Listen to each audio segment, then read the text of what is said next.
let's meet the pretty ladies of Brockton General, because the chefs and the owners are at the restaurant doing their brunch and everything else, right? Yeah. So- Someone had to work brunch today. Let's beat to the chase, pun intended. Vegan beet soup, tell me about it.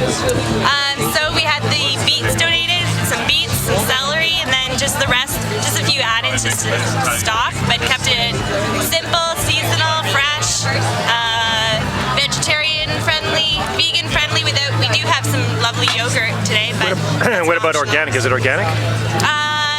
no, not necessarily all organic. Some of the ingredients are, but Okay.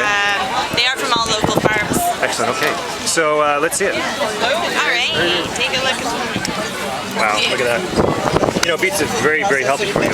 Yeah, People don't know that. antioxidants. Beets and borscht, right? Yep. So what brings you here? What's your personal journey? Why are you supporting this?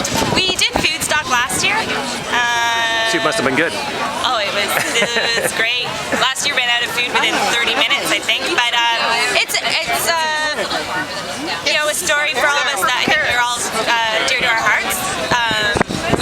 I think most of the kitchens here source all their stuff as local as possible, and to tear up all that farmland is a really sad thing. So we're here to hopefully try to make an effort at least to stop it. Great. And it's lovely to see the turnout today. It's great. Beautiful. Website is www. BrocktonGeneral.ca.com. Both of them go to Brockton General. Yeah. Great. Thank you so much. Great. Thank you.